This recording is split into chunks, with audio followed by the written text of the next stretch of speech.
Hello and welcome to JSB Talks Digital, the podcast for marketers, digital transformation champions, and those of you bringing your skills into the digital age. I'm Joanne Sweeney-Burke, and this podcast is brought to you by Digital Training Institute. In this episode, I focus on social video in a mobile-first world. Coming up in the show, in social media news, Snapchat growth slows, revealed by Q2 earnings report. Facebook TV a step closer with the rollout of Watch. And go live with a friend on Instagram. In shoutouts, 3 social storytelling trends you need to be on top of. Ask JSB. In JSB's column, how to tell a story on social video. And find out what social video tool saved my working week.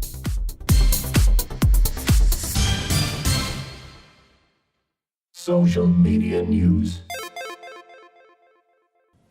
Snapchat's growth is stalling, according to figures released in its Q2 earnings report. Their user growth rate slowed from 5% last quarter to 4.2% this time round. Snap Inc. published their business report this week. They report that they have added 7 million users this quarter to their daily active user bottom line, bringing them to 173 million.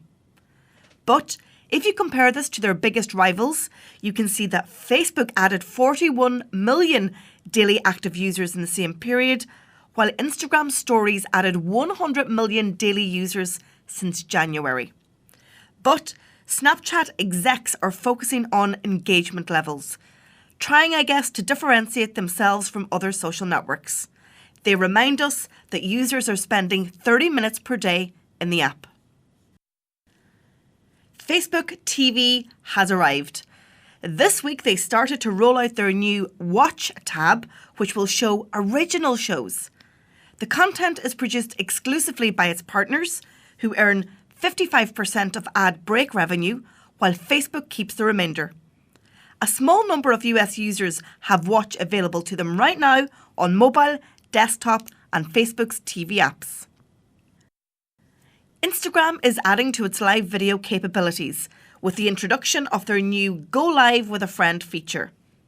Writing on their website this week, they said, "Live video helps you share in an authentic way, but sometimes it can be intimidating to do it on your own.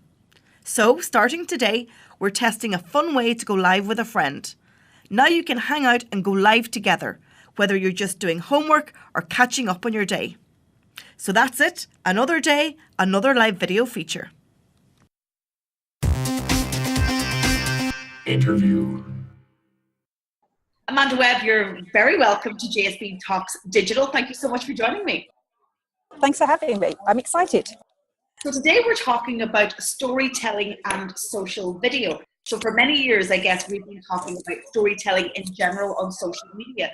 Now we have to perfect the knack and the craft from storytelling on social video.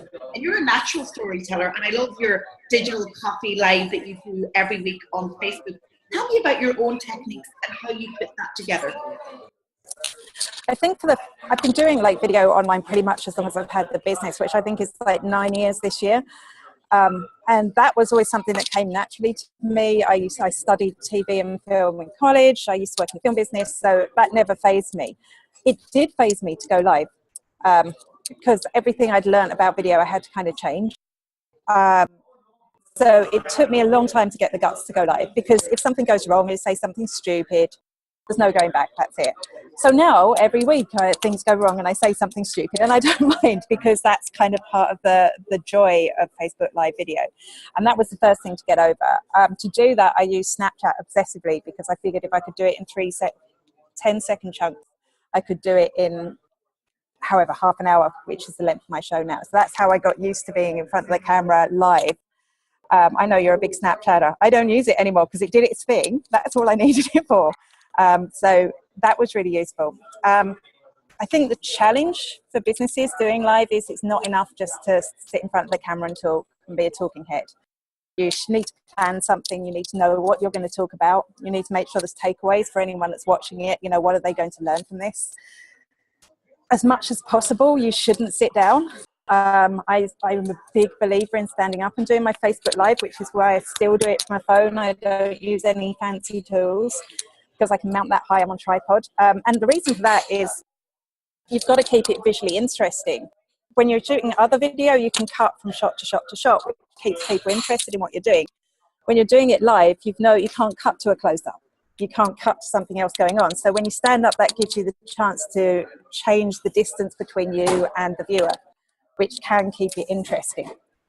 And the other tip I would have, I think I'm giving it all up front, is to have some props, because props really help. Again, I get so tired that, somebody will go live on Facebook and I'll be all excited. Oh, this business is going live on Facebook, and it is just the talking head. And it's boring, and you have to kind of like make it interesting. So I have like some foam cutouts. I have a whiteboard that I draw up every week, just to have something that not only it makes it visually interesting, but people remember it's me. Apart from my face, they'll recognize that there's this whiteboard every week. They'll recognize that there's this foam cutout.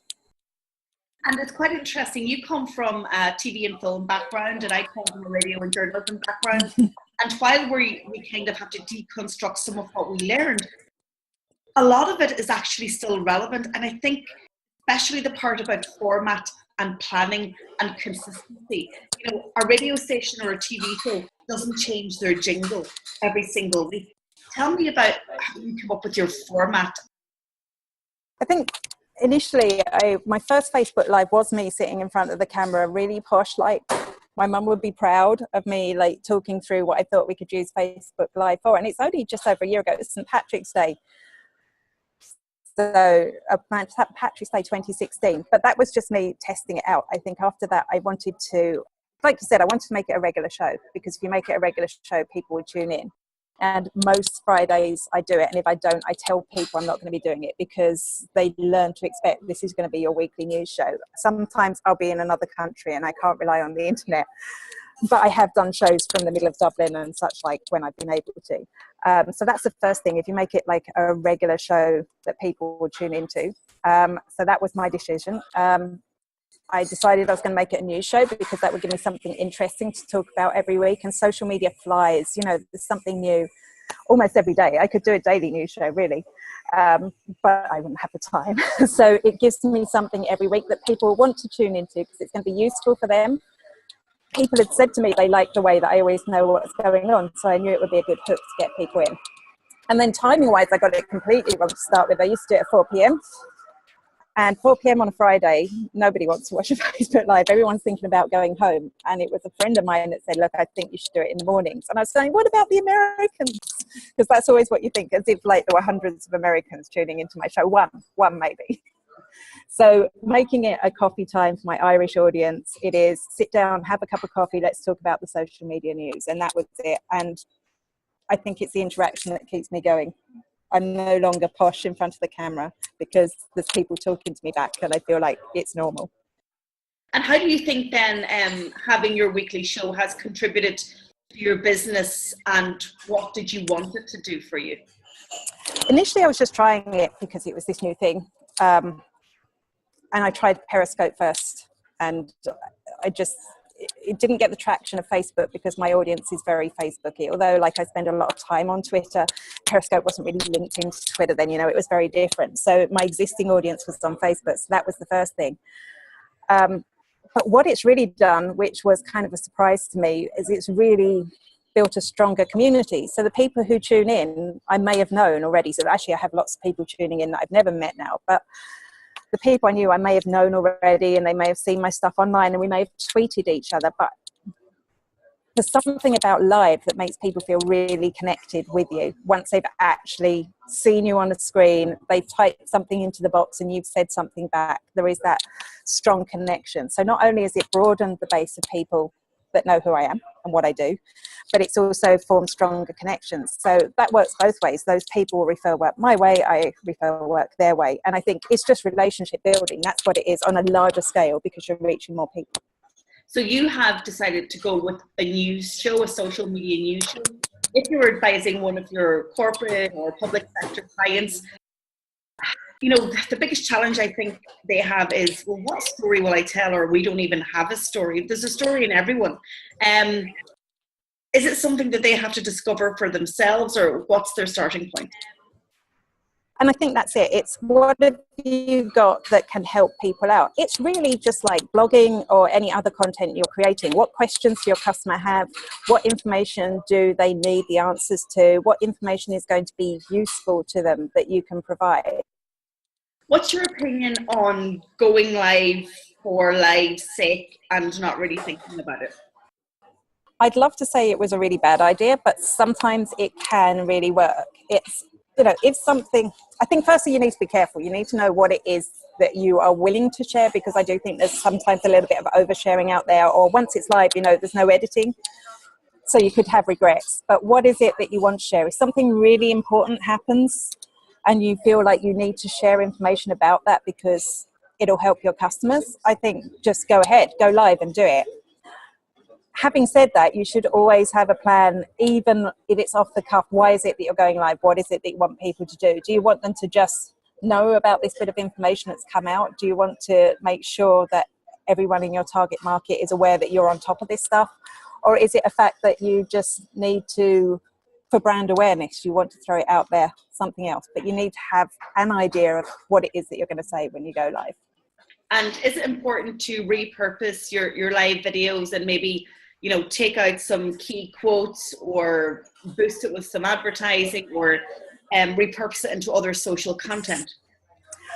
I would say in the ideal, you'd want to repurpose it. I used to download my videos and put them on YouTube, but they were getting so little traction because I wasn't editing them at all that I stopped doing it. It just seemed like a waste, when I could be doing something else. And I think that's something we have to be aware of. We only have so much time in the day. Having said that, if you can find, the time to cut out maybe the beginning where you're introducing yourself or introducing people to the Facebook Live, and just leave the really good bit in, the meaty bit with your good content, that could definitely be repurposed. And I'm actually working on a project like that now. I'm doing Facebook Live for another project. We're taking the content, we're turning it into a podcast, and we're turning it into a blog post because it's going to work better for us like that. So if you don't get the live viewers, that's definitely worth doing. And are we in agreement then that for live video and live social video at the moment, Facebook is the place to be? As I said, Facebook is my audience, so it's always worked really well for me. If I'm going to do something off the cuff, I tend to do it on Twitter Live, because I think you can get away with it. So if you've got a really big audience on Twitter, it's definitely worth looking at it. But at the moment, I can't beat Facebook. I have seen some of the big YouTubers getting great responses to their live on YouTube as well. So if your key network is YouTube, it's definitely worth experimenting with that too. But for me, it's Facebook every time. Amanda Webb of Spider Working and the Digital Copy, thank you so much for joining me on the podcast. Thank you. Shoutouts. In this part of the show, I give shoutouts to brands, organisations or individuals whose work online is remarkable and worth talking about. But in this week's show, I'm sharing 3 social video trends that you cannot ignore and that you need to factor into your social media marketing strategies. 1. We live in a mobile-first world. This is the start, the middle and the end when we are considering social video. More and more video is and will be consumed on mobile. Search on mobile has already overtaken desktop and mobile aces for social networking.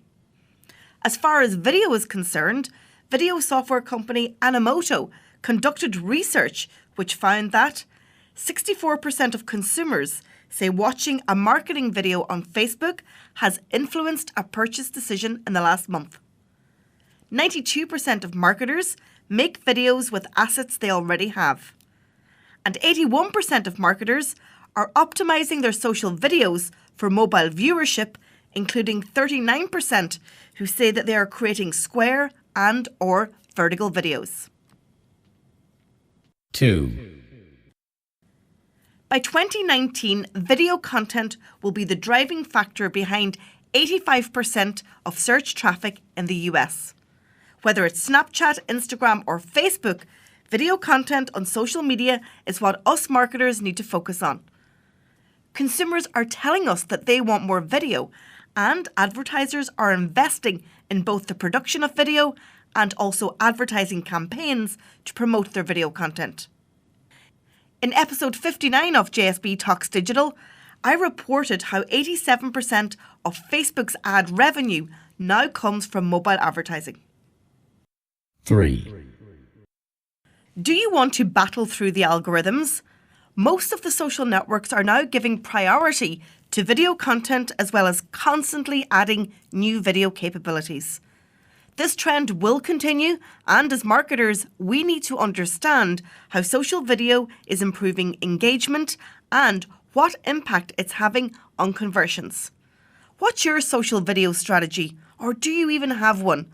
Don't get left behind in the social video revolution. Ask JSB. Ask JSB brings the voices of my listeners onto the show. So you now have an opportunity to ask me a question, have it aired on the podcast, and I will respond. If you want to hear your voice on JSB Talks Digital, simply log on to digitaltraininginstitute.ie/askjsb. Hi Joanne, it's Andrew from Radio Kerry. My question is to do with online video, and I'm wondering, how do you best do a video without making it look like a big giant ad? What a great question. Social selling is the trap that many business owners and indeed marketers fall into when creating social video. Storytell, don't sell is my mantra, and I'm sure you've heard me say this time and time again. But it's sometimes difficult to convince a manager or indeed a client when all they want is conversions and they're challenging you on social ROI.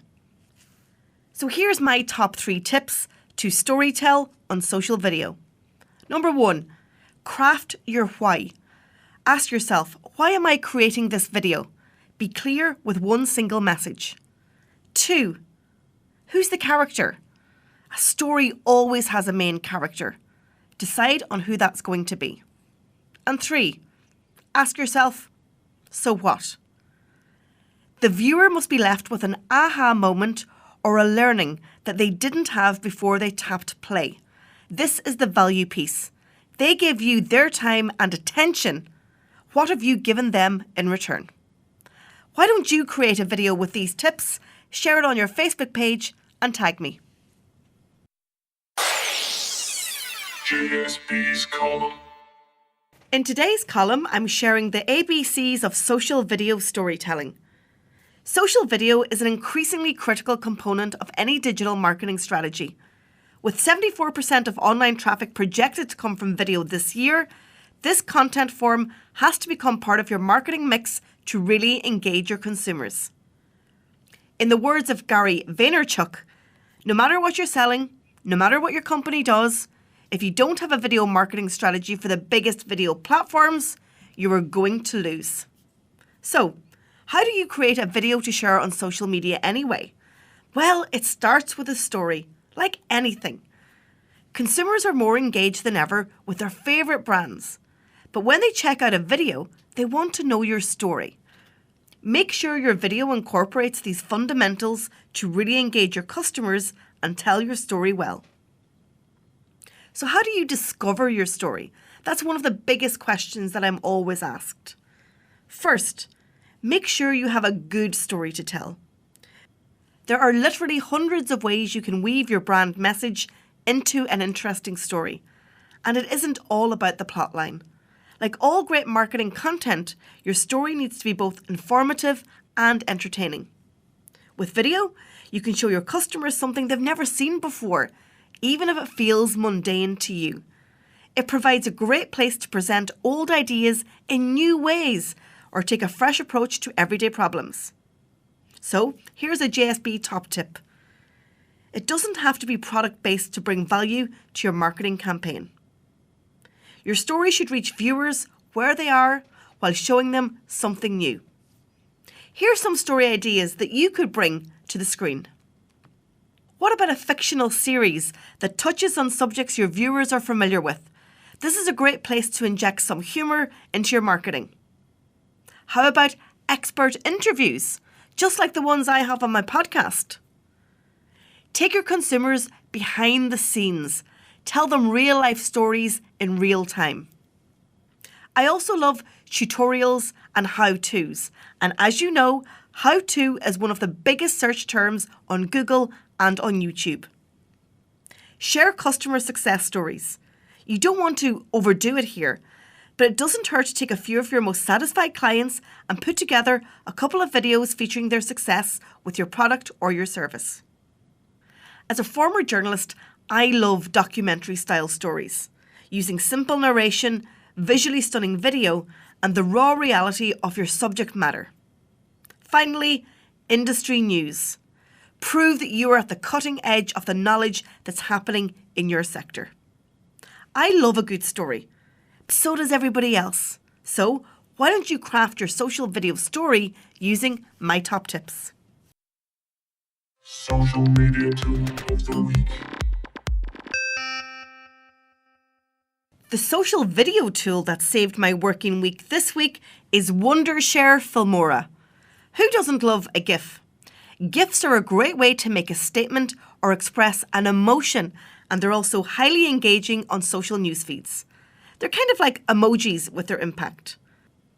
They are also useful to add into blog posts and keep a reader engaged. The Wondershare Filmora tool is rated as one of the best of its kind. It's a user-friendly tool, and it has so many features to help you creating short videos or converting videos into GIFs.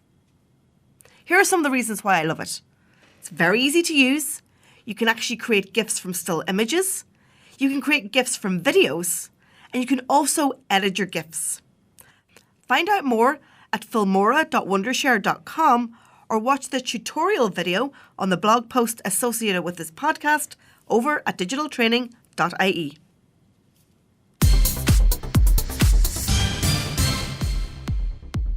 Thank you so much for tuning into this episode of JSB Talks Digital. Without you, the listener, I have no reason for my shows. To ensure you never miss an episode, please subscribe on your smartphone. We're on iTunes, Stitcher, and on SoundCloud. If you're a regular listener, I'd love if you could take a few minutes to post a review on your podcast platform of choice. And as always, I have everything discussed on today's show on my blog over at digitaltraining.ie. Stay social with JSB. You can tweet me, you can snap me, you can Instagram me, and of course, don't forget to post your comments over on our Facebook page at Digital Training Institute. I'm Joanne Sweeney Burke. This is JSB Talks Digital. Thanks for listening, and I'll talk to you soon. JSB Talks Digital.